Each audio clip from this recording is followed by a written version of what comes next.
আসসালামু আলাইকুম and welcome to my very first video. তো আমার ভিডিওগুলোতে বেসিক্যালি এইচএসসি লেভেলের যে ফিজিক্সটা আছে ওইটাকে কভার আপ করা হবে। আমি যেভাবে পড়াবো ওইটা হচ্ছে আমার যে নোটগুলো আছে এইচএসসি লেভেলের ওইগুলো থেকে হচ্ছে টপিকগুলো পড়ানো হবে, আর যেগুলো আরও এক্সপ্লেনেশনের দরকার আছে ওগুলো হচ্ছে আরেকটা খাতা দেখা দেবে। আচ্ছা, তো ভিডিওগুলো বেসিক্যালি থাকবে হচ্ছে কনসেপচুয়াল ম্যাথ রিলেটেড টপিকগুলো পরবর্তীতে আলোচনা করা হবে। So let's get started. আজকে যে চ্যাপ্টারটা পড়বো ওইটা হচ্ছে ফিজিক্স ফার্স্ট পেপারের 7 নম্বর চ্যাপ্টার পদার্থের গাঠনিক ধর্ম। তো এই চ্যাপ্টারটার মধ্যে হচ্ছে যে টপিকগুলো দেওয়া আছে সেগুলো এখানে জাস্ট একটা ওভারভিউ দেওয়া, যেমন স্থিতিস্থাপকতা টপিকটা আছে, আর হচ্ছে প্রবাহী পদার্থ যেটা আছে মানে তরল পদার্থ আর গ্যাসীয় পদার্থ। এখন কঠিন পদার্থ কেন প্রবাহী পদার্থ না, কারণ এখানে যে এই রাবারটাকে বা এই পেন্সিলটাকে এগুলো কিন্তু প্রবাহিত হইতেছে না, যে জায়গায় ছিল ওই জায়গায় আছে। অর্থাৎ কঠিন পদার্থ যেটা হচ্ছে সেটা হচ্ছে প্রবাহী ধর্ম যেটা আছে প্রবাহিত হওয়ার প্রবণতা দেখায় না, যার কারণে কঠিন পদার্থটা হচ্ছে প্রবাহী পদার্থ না। কিন্তু পানি কিন্তু প্রবাহিত হয়, বাতাস প্রবাহিত হয়, অর্থাৎ প্রবাহী ধর্মটা থাকবে হচ্ছে তরল আর গ্যাসীয় পদার্থের মধ্যে। তো এখানে হচ্ছে এই টপিকগুলো আছে জাস্ট ওভারভিউ দেওয়া, এগুলো নিয়ে হচ্ছে পরবর্তীতে আলোচনা করা হবে। So let's get started. এখন এই চ্যাপ্টারটা সবচেয়ে ইম্পর্টেন্ট টপিক কি? স্থিতিস্থাপকতা। স্থিতিস্থাপকতা নিয়ে আলোচনা করা যাক। এখন স্থিতিস্থাপকতা কাকে বলে? পদার্থের সেই ধর্ম বা প্রবণতা যার নির্দিষ্ট সীমার মধ্যে বল প্রয়োগ করলে বিকৃতি প্রতিরোধ করে। এখন এই চ্যাপ্টারে কিন্তু একটা নির্দিষ্ট সীমার মধ্যে কথাটা অনেক বেশি ইম্পর্টেন্ট। কেন ইম্পর্টেন্ট? সাপোজ তুমি বেলুন ফুলাইতেছো, তো তুমি বেলুন ফুলানোর চেষ্টা করতেছো, বেলুন ফুলাইতেছো একটা সার্টেন পয়েন্ট পর্যন্ত বাতাস দিলে কিন্তু বেলুনটা ফুলে থাকবে, ফেটে যাবে না। কিন্তু সাপোজ ফুলে গেছে, টান টান হয়ে গেছে, দেখে কিন্তু বোঝা যায় যে কালারটা একটু ফ্যাকাশে ফ্যাকাশে হয়ে গেছে, আর একটু বাতাস দিলে তুমি বেলুন কিন্তু ফেটে যাবে। কেন ফেটে গেছে? কারণ বাতাস ভিতরে যেই বলটা প্রয়োগ করতেছিল বেলুনের পৃষ্ঠ সেটা নিতে পারে নাই, সেটা সহ্য করতে পারে নাই, যার কারণে হচ্ছে সে ফেটে গেছে। অর্থাৎ যে পয়েন্ট পর্যন্ত সে হচ্ছে সহ্য করতেছিল ওইটা হচ্ছে তার স্থিতিস্থাপকতা, ওই পয়েন্ট পর্যন্ত স্থিতিস্থাপকতা দেখাইতেছিল।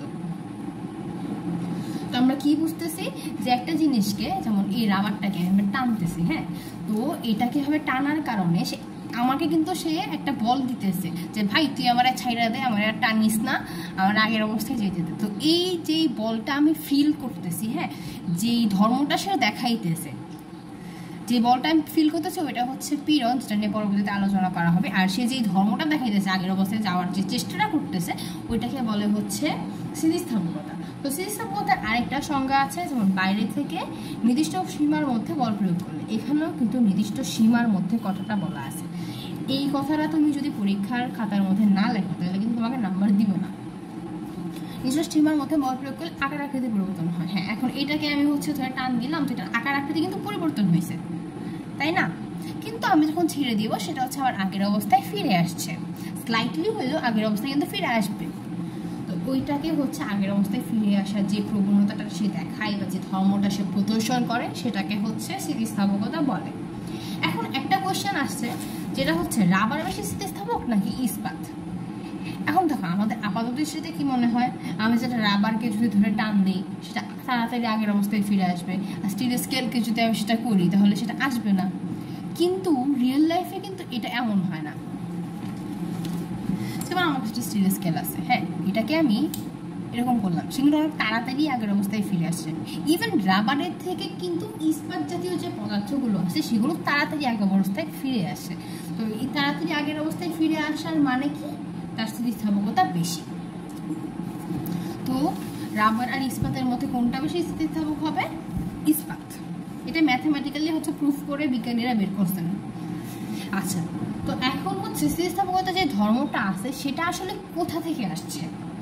স্থিতিস্থাপকতা ধর্মটা আসছে হচ্ছে ইন্টারমলিকুলার ফোর্স থেকে। একটা নির্দিষ্ট পদার্থে যে আন্তঃআণবিক শক্তি আছে বা আন্তঃআণবিক বল আছে সেটা থেকে হচ্ছে স্থিতিস্থাপকতা ধর্মটার উৎপত্তি হয়েছে।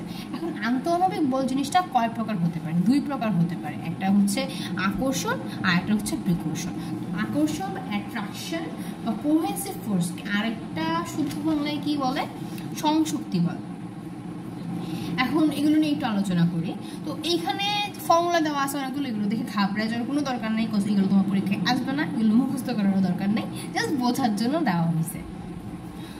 তো এইখানে যে ফর্মুলাটা আছে ওইটাকে জাস্ট আমরা যদি একটু ইকুইভ্যালেন্ট যে সম্পর্কগুলো আছে ওই সম্পর্কগুলোতে আনি তাহলে হচ্ছে এই দুইটা ফর্ম পাওয়া যাবে। এখন আকর্ষণের ক্ষেত্রে দুইটা ফর্ম পাওয়া যায় আর বিকর্ষণের ক্ষেত্রে একটা ফর্ম পাওয়া যায়। এখন রিয়েল লাইফ এক্সাম্পল দিয়ে বোঝাই। সাপোজ তোমার এক ফ্রেন্ড তোমার সাথে রাগ করছে, এখন তুমি কিন্তু একটা সার্টেন পয়েন্ট পর্যন্ত কি তাকে মানানোর চেষ্টা করবে যে আমার ফ্রেন্ড আমার সাথে রাগ করছে, আচ্ছা একদিন লাগুক 2 দিন লাগুক একটু চেষ্টা করে তার রাগটা ভেঙে যাবে। কিন্তু সাপোজ সে 1 মাস ধরে রাগ করে বসে আছে, তাহলে কিন্তু তোমার আস্তে আস্তে যে আকর্ষণটা ছিল, তোমার যে ইচ্ছাটা ছিল যে আমি রাগটা ভাঙাই, সেটা কিন্তু আস্তে আস্তে চলে যাবে। যে এত লং টাইম যদি রাগ করে বসে হচ্ছে আমার দরকার নেই। তো এমন টাইপের যেই জিনিসটা রিয়েল লাইফে হয় ওইটা কিন্তু আমাদের এখানে ফিজিক্সের ক্ষেত্রেও হয়। যেমন আমার যখন একটা বস্তুর উপর আমি বল প্রয়োগ করব, একটা নির্দিষ্ট রেঞ্জ পর্যন্ত যদি তার দূরত্বটা বাড়তে থাকে, হ্যাঁ নির্দিষ্ট রেঞ্জ পর্যন্ত দূরত্ব বাড়তে থাকলে কিন্তু যেই অ্যাট্রাকশন ফোর্সটা আছে সেটা দূরত্বের সাথে সমানুপাতিক সম্পর্ক প্রদর্শন করবে, অর্থাৎ দূরত্ব বাড়ার সাথে সাথে বলটাও বাড়বে। কিন্তু যখনই আমরা সীমার বাইরে চলে যাব তখনই কিন্তু দূরত্ব বাড়তে থাকলে বলটা কমে যাবে, অর্থাৎ বিপরীত সম্পর্ক প্রদর্শন করবে। আচ্ছা এখন বিকর্ষণের ক্ষেত্রে আসি। বিকর্ষণের ক্ষেত্রে সেম জিনিস, এই ফর্মুলা মনে রাখার দরকার নাই, এটা জাস্ট বোঝানোর জন্য দেওয়া। তো বিকর্ষণের ক্ষেত্রে রিয়েল লাইফ এক্সাম্পল হবে, তোমার ক্লাসে সাপোজ তোমার একজনকে ভালো লাগে না, এখন সে তোমার সাথে রাগ করছে না কি করছে ওটা কিন্তু তোমার দেখার বিষয় না, এমনিই ভালো লাগে না, আর রাগ করছিস তুই আমার সাথে মানে তোকে তো আমার আরো ভালো লাগবে না। তো সেম জিনিস এখানে হচ্ছে, তোমার দূরত্বটা যত বাড়তেছে বলটা কিন্তু তত কমতেছে, হ্যাঁ বা দূরত্ব যত কমবে বলটা বাড়বে, একই মানে হচ্ছে এটা ব্যস্ত অনুপাতে সম্পর্ক প্রদর্শন করবে। এখন এইগুলা হচ্ছে জাস্ট নর্মাল সেম জিনিস। এইটার অনেক সুন্দর একটা গ্রাফ আছে, এখানে দুইটা গ্রাফকে একসাথে জোড়া লাগাই দেওয়া। তো আমি হচ্ছে জাস্ট এই পার্টটাকে কভার করে উপরেরটা দেখাই তোমাদেরকে একটা একটা করে। তো এইখানে আমি তোকে যে ছবিগুলো বললাম ওইটা, এখানে এক্স এক্সিসে আমরা হচ্ছে দূরত্বটা দেখাইতেছি, আর ওয়াই এক্সিস যেটা আছে ওয়াই এক্সিসের মধ্যে হচ্ছে বলটা দেখাইতেছি। এটা হচ্ছে বিকর্ষণ বল বা রিপালশন ফোর্স। তো রিপালশন ফোর্সের ক্ষেত্রে কি দেখা যাচ্ছে যে এক্স অক্ষের মানটা যত বাড়তেছে, হ্যাঁ এখানে দেখো আগে কিন্তু বল অনেক উপরে ছিল, এক্স অক্ষের মান বাড়ার সাথে সাথে কিন্তু বলটা কমতেছে, বল কমতেছে, কমতে কমতে একবারে 0-তে চলে আসছে, অথবা এই R0-এ চলে আসছে, মানে আগের অবস্থায় ফিরে আসছে। R0 বলতে সেখানে আগের অবস্থাটা বোঝানো হইতেছে, হ্যাঁ এটা হচ্ছে আগের অবস্থার থেকে কম পিছিয়ে গেছে, আর এটা হচ্ছে বড় হয়ে গেছে। এখন সেম জিনিসটা যদি আমরা হচ্ছে আকর্ষণের ক্ষেত্রে দেখতে যাই, তো এখানেও আমরা এক্স এক্সিসের মধ্যে দূরত্বটা ধরবো, আর ওয়াই এক্সিস যেটা আছে ওইটার মধ্যে হচ্ছে আমরা বলটা ধরবো। তো আকর্ষণ বলের ক্ষেত্রে কি হয়, দূরত্ব যত বাড়তেছে, আকর্ষণ বলের ক্ষেত্রে কিন্তু হচ্ছে আমরা আগের অবস্থায় ফিরে যাওয়ার জিনিসটা দেখবো না, মানে হচ্ছে আগের অবস্থায় না সরি, আমরা হচ্ছে ছোট হয়ে যাওয়ার জিনিসটা দেখবো না। তো আকর্ষণের ক্ষেত্রে কি হবে, যত দূরত্ব বাড়তে থাকবে, সাপোজ আমরা হচ্ছে এটা দূরত্বটা বাড়াইতেছি, বলটা কিন্তু তত বাড়তে থাকবে, নির্দিষ্ট রেঞ্জ পর্যন্ত যখন চলে যাবে, এই নির্দিষ্ট রেঞ্জে যাওয়ার পরে মানে তা হচ্ছে সর্বোচ্চ আগের অবস্থায় সে মানে সর্বোচ্চ যতটুকু সে চাইতে পারে, হ্যাঁ ওইটাতে সে চলে গেছে, তারপর কিন্তু সে আর এর থেকে বড় হবে না, তারপর আস্তে আস্তে আস্তে আস্তে তা হচ্ছে কমতে থাকবে, কিন্তু কমে কিন্তু কখনো 0 হবে না, 0-র কাছাকাছি চলে যাবে, টেন্স টু 0 হবে, কিন্তু কখনো 0 হবে না। আচ্ছা তো এই জিনিসটা এখানে হচ্ছে গ্রাফিক্যালি বোঝানো হয়েছে। এই চ্যাপ্টারে অনেক ইম্পর্টেন্ট কয়েকটা গ্রাফ আছে যেগুলো নিয়ে হচ্ছে আলোচনা করা হবে এই চ্যাপ্টারটাতে। ওকে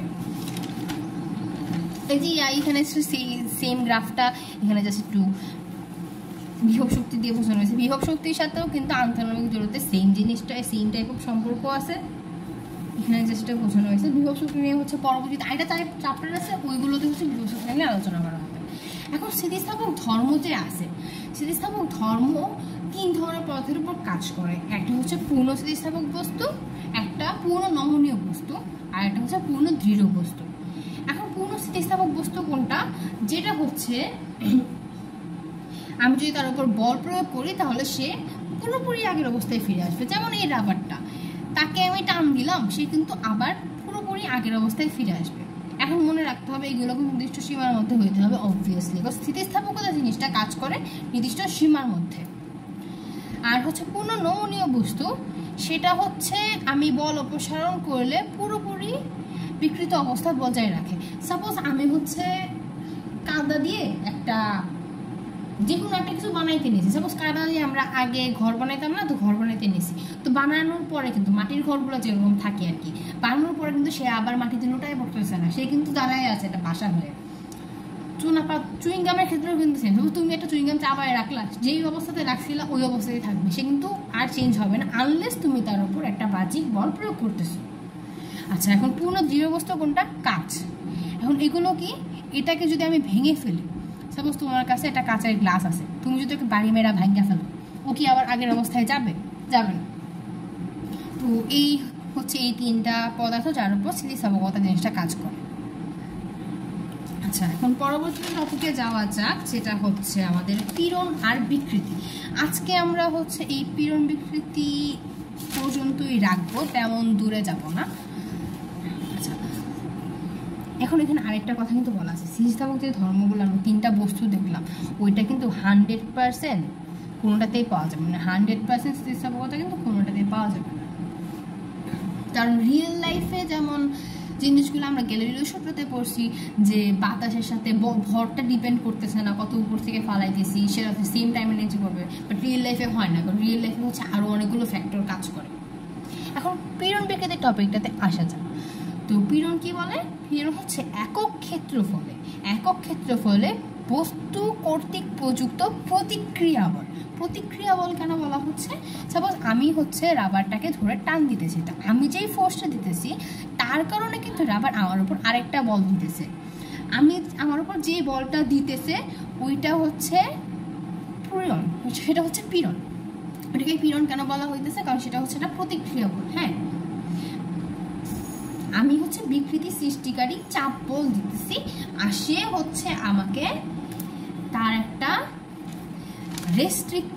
রিস্টোরিং ফোর্স দিতেছে, অথবা সে হচ্ছে আমাকে রেস্ট্রিক্ট করতেছে, তুমি এটাকে টানতে পারবা না, আমি তোমাকে টানতে দিব না, এমন টাইপের একটা ফোর্স দিতেছে, যেটাকে হচ্ছে পীড়ন বলে। আচ্ছা, এখন বিকৃতি কি?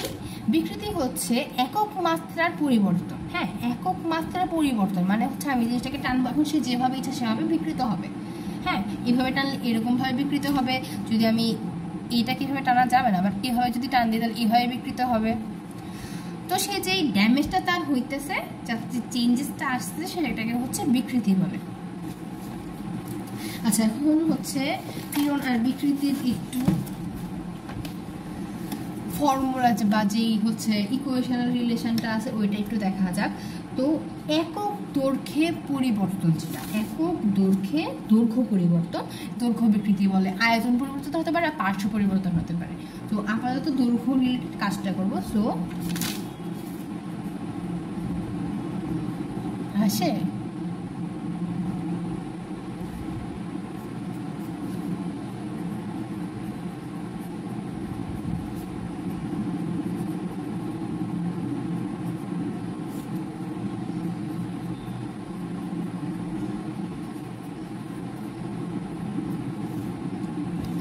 দৈর্ঘ্য রিলেটেড পীড়ন বিকৃতি। তো এটার মধ্যে কি হচ্ছে, আমি একটা পাইপ আছে, হ্যাঁ, তো একটা রাবারের পাইপ অথবা যে কোনো একটা পদার্থের পাইপ, সেটাকে বল প্রয়োগ করে হচ্ছে একটা নির্দিষ্ট দৈর্ঘ্যে চেঞ্জ করা হয়েছে।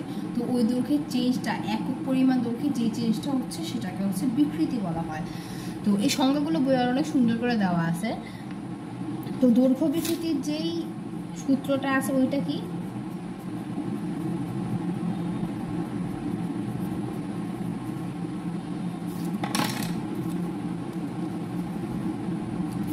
এল বাই এল।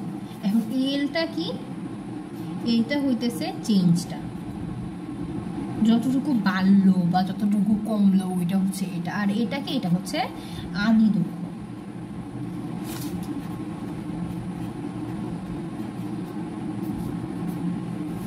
বা আগের যে ফার্স্টে দৈর্ঘ্য আছে। এখন এটার কি একক আছে কোনো? এখন দেখো, এই দৈর্ঘ্যটা যেটা হয় সেটা কিন্তু মিটারে থাকবে, অথবা সেন্টিমিটারে থাকবে, অথবা মিলিমিটারে থাকবে, অথবা ন্যানোমিটারে থাকবে, যেটাই হচ্ছে সেটাতে থাকবে। এইটা কিন্তু সেম এককে থাকবে। তো কি বোঝা যায়? বিকৃতির নির্দিষ্ট কোনো একক নাই, নির্দিষ্ট কোনো মাত্রা নেই। বুঝছি, এই জিনিসটা কিন্তু অনেক ইম্পর্টেন্ট বিকৃতির ক্ষেত্রে। তোমাকে যদি পরীক্ষায় কোয়েশ্চেন করে যে কোন জিনিসটার একক মাত্রা নাই, সেটা হচ্ছে বিকৃতি। বিকৃতির কোনো একক নাই, কোনো মাত্রা নেই। আমাদের হচ্ছে কর্মদক্ষতার ক্ষেত্রে কিন্তু এরকম মাত্রা থাকে না। এখন পীড়নের যে জিনিসটা, পীড়ন কি এখানে দেখো বলা আছে যে বল প্রয়োগে বস্তুকে বিকৃত করলে বস্তু স্থিতিস্থাপক ধর্মের কারণে একক ক্ষেত্রফলে যে বিকৃতি প্রতিরোধকারী বল দেয় সেটাকে হচ্ছে আমরা পীড়ন বলতেছি। তো এই সংজ্ঞাটার মধ্যে কোন কোন বিষয়গুলো ইম্পর্টেন্ট, সেটা হচ্ছে বল প্রয়োগ আমি বাইরের থেকে করব, তার কারণে হচ্ছে একক ক্ষেত্রফলে বিকৃতি প্রতিরোধকারী একটা বল দেবে। বিকৃতি প্রতিরোধকারী বলটাকে কি বলা হচ্ছে? পীড়ন বলা হচ্ছে। তো পীড়নটাকে আমরা যদি এই নর্মাল জিনিসটাকে আমরা একটু ম্যাথমেটিক্যালি লিখি তাহলে কি আসছে? পীড়ন ইকুয়ালস টু একক ক্ষেত্রফলে বিকৃতি প্রতিরোধকারী যে বলটা দিতেছি। হ্যাঁ, তো এখন এইটার কিন্তু আবার এক মাত্রা আছে। এখন বলের একক কি? নিউটন। ক্ষেত্রফলের একক কি? Metre square. তো এটার একক কি? Metre square. তো পীড়নের একক কি আসছে আলটিমেটলি? নিউটন আর মিটার স্কোয়ার, তাই না? এখন এটা মাত্রা কি? মাত্রা বের করা হচ্ছে আমরা ফার্স্টের চ্যাপ্টারে দেখছি। তো মাত্রাটা এটার হচ্ছে আমি ডাইরেক্ট লিখে দিই, M L inverse 1 T inverse 2। আচ্ছা, একটু ভাঙায় দেখাই দিই মাত্রা বেসিক্যালি কীভাবে বের করেন যদি তোমাদের প্রবলেম হয়। তো বল মানে কি? F equals to M A. M হচ্ছে ভরের এককটা কি? সেটা হচ্ছে কেজি। এই ত্বরণের একক কি? মিটার পার সেকেন্ড স্কোয়ার, তাই না? তো কেজিকে ভরকে আমরা ইংলিশে কি বলি? মাস। দুটা এম। দূরত্ব সেটাকে কি দিয়ে ডিনোট করা হয়? এল মানে কি? লেন্থ। হ্যাঁ, আর হচ্ছে টাইমকে কি? টি ইনভার্স 2। হ্যাঁ, আর হচ্ছে নিচে এরিয়া মিটার স্কোয়ার, তাই না? Metre square. তো এটাকে কিভাবে লেখা হবে? L square. তো এটার নিচে হচ্ছে আমরা ক্ষেত্রফল দিয়ে ভাগ করব, যার কারণে এটা আসলে হচ্ছে M inverse 1 T inverse 2। I hope this topic is clear. তো এখন পরের টপিকে যাই, সেটা হচ্ছে হুকের সূত্র। হুক স্যার কি করছেন? উনি হচ্ছেন আমাদেরকে এই ফর্মুলাটা দিয়েছেন যে আমাদের বিকৃতির কারণে পীড়ন হয়। হ্যাঁ, পীড়ন বিকৃতির সম্পর্ক হচ্ছে সমানুপাতিক। আর সমানুপাতিক ক্ষেত্রে আমরা কি দেখি? যখন দুইটা জিনিসের সম্পর্ক হচ্ছে সমানুপাতিক থাকে, সাপোজ একটা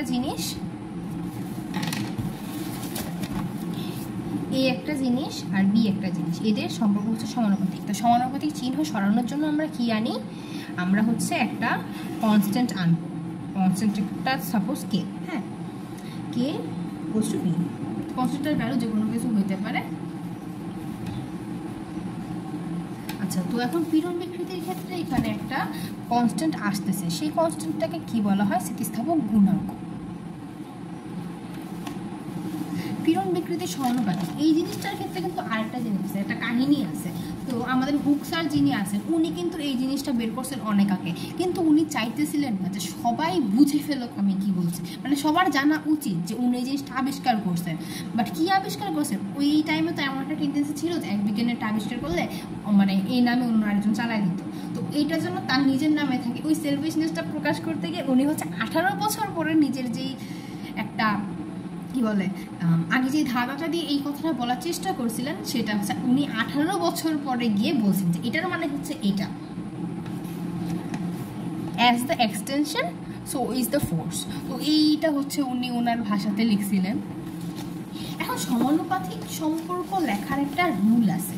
আমরা হচ্ছে এই সাইডে লিখবো কারণটাকে, এই সাইডে লিখবো বলটাকে। হ্যাঁ, তো আমাদের কি মনে হয় আমরা হচ্ছে বল প্রয়োগ করার কারণে বিকৃতি হয়, তাহলে ফলাফলটা পীড়ন কীভাবে হচ্ছে সেটাই তো, তাই না? ধরুন আমাকে একটা জিনিস বলো, আমরা যে পীড়নের সংজ্ঞাটা একটু আগে পড়লাম সেটার ক্ষেত্রে কি পীড়নটা প্রযুক্ত বল ছিল নাকি প্রযুক্ত বলের কারণে যেই প্রতিক্রিয়া বল সৃষ্টি হচ্ছে সেটা ছিল? পীড়ন কিন্তু প্রতিক্রিয়া বল। তো প্রতিক্রিয়া বল যেহেতু পীড়ন, তার মানে হচ্ছে সে কিন্তু একটা ফলাফল। কিসের ফলাফল? আমি হচ্ছে বল প্রয়োগের ফলে যে বিকৃতিটা সৃষ্টি হয়েছে, সেই বিকৃতিটা প্রতিরোধ করার জন্য যে বলটা সৃষ্টি হয়েছে সেটাকে কি বলে? পীড়ন। তো সেই কারণে কিন্তু কারণটা হচ্ছে পীড়ন, কারণটা হচ্ছে বিকৃতি আর ফলাফলটা হচ্ছে পীড়ন। তো এইখানে জাস্ট নর্মালি দেখো একটা জিনিস দেখা হচ্ছে, চাপ প্রয়োগ বা বল প্রয়োগের ফলে হচ্ছে সেখানে বিকৃতি হচ্ছে, আর সেই বিকৃতি হওয়ার কারণে আমাদের পীড়ন সৃষ্টি হচ্ছে। তো বিকৃতি হচ্ছে চাপের সমানুপাতিক আর পীড়ন হচ্ছে বিকৃতির সমানুপাতিক। আচ্ছা, তো সমানুপাতিকের ক্ষেত্রে আমাদের রিলেশনটা কেমন হয়? যে এইটার ক্ষেত্রে যদি দেখো, হ্যাঁ, তো এটা হচ্ছে y, এটা হচ্ছে ধরো এটা m, আর এটা হচ্ছে x। তো y = mx, এই সরলরেখাটার গ্রাফটা কেমন হয়? এই সরলরেখাটার গ্রাফটা হয় হচ্ছে একদম মিড বরাবর যায়। এখানে 45 ডিগ্রি অ্যাঙ্গেল, এখানে 45 ডিগ্রি অ্যাঙ্গেল। তো এখানে থাকবে হচ্ছে পীড়ন, এখানে থাকবে হচ্ছে বিকৃতি। এটা হচ্ছে পীড়ন বনাম বিকৃতির গ্রাফ। বেসিক্যালি মূলবিন্দুগামী সরল রেখা। আচ্ছা, তো এখন আমরা যে একটু আগে এই গুণাঙ্কটা পড়লাম বা এই কনস্ট্যান্টটার কথা বললাম, পীড়ন বিকৃতির ক্ষেত্রে এই কনস্ট্যান্টটাকে কি বলা হয়? এই কনস্ট্যান্টটাকে বলা হয় হচ্ছে স্থিতিস্থাপক গুণাঙ্ক, বা আরেকটা সুন্দর নামে বলা হয় হচ্ছে ইয়ং গুণাঙ্ক। বিজ্ঞানী ইয়ং এই গুণাঙ্কটা আবিষ্কার করছেন, যার কারণে হচ্ছে এটাকে ইয়ং গুণাঙ্ক বলা হয়। তো ইয়ং গুণাঙ্কটা কিভাবে আসছে? বেসিক্যালি ইয়ং গুণাঙ্কটা আসছে হচ্ছে, আমি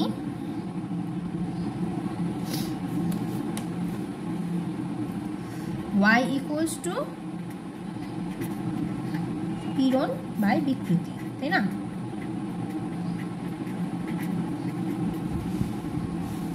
এরকমই তো, মানে হচ্ছে আমি পীড়নটা এই সাইডে ছিল প্রপোর্শনাল টু বিকৃতি। প্রপোর্শনাল সাইনটা ছড়ানোর জন্য আমি হচ্ছে এখানে একটা কনস্ট্যান্ট আনছিলাম y। তো ওই ওয়াইটাকে যদি আমি এভাবে নিয়ে যাই এই সাইডে, তাহলে হচ্ছে এই ফর্মুলাটা আসতেছে। এখন এটার টার্মটা হচ্ছে আমি যদি দেখাইতে চাই তাহলে কিভাবে দেখানো হবে? এখন ওয়াই হচ্ছে এই যে ওয়াই বা ইয়ং মডুলাস বা ইয়ং গুণাঙ্ক যেটাই বলো, আর পীড়ন মানে কি? F/A। আর বিকৃতি কি ছিল? L/L, তাই না? হ্যাঁ, তো তুমি কিভাবে মনে রাখবে শর্টকাটে?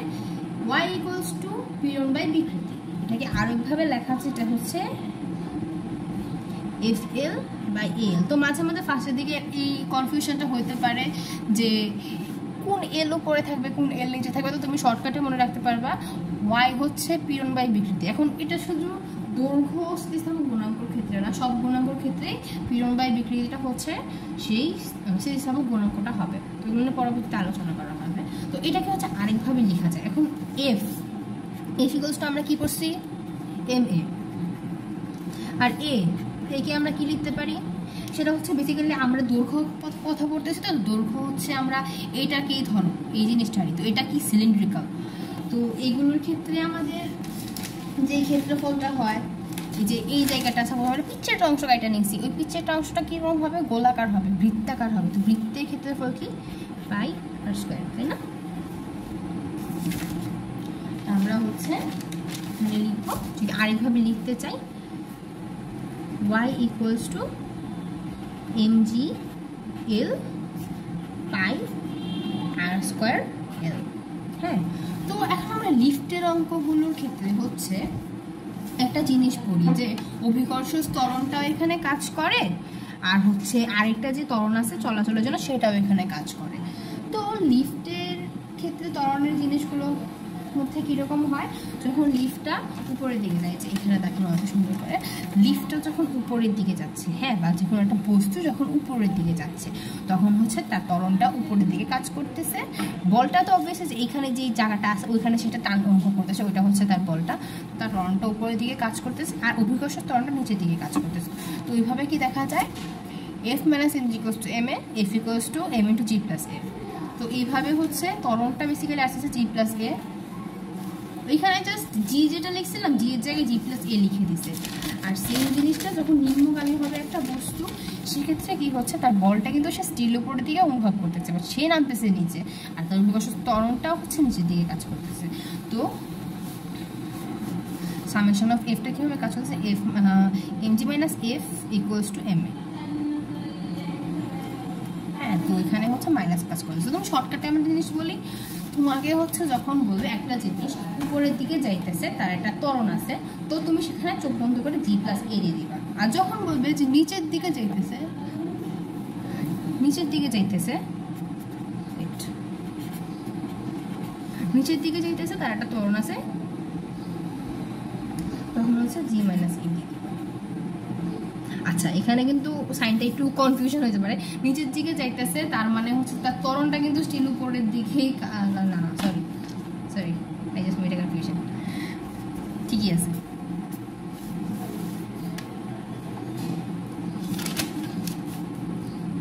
আচ্ছা, তো আজকে এইটুকু পর্যন্তই থাক। নেক্সট দিন হচ্ছে স্থিতিস্থাপক গুণাঙ্কের কারণে হচ্ছে যে বলগুলো বা যে কাজগুলো অনুভূত হয়, ওই কাজ নিয়ে আলোচনা করা আছে। তারপর হচ্ছে একক আয়তনে প্রযুক্ত বল, একক আয়তনে সঞ্চিত শক্তি, যে জিনিসগুলো আছে ওইগুলো নিয়ে আলোচনা করা হবে। তো আজকের ক্লাসটা এইটুকুতেই থাক, নেক্সট ক্লাসে দেখা হবে। আসসালামু আলাইকুম।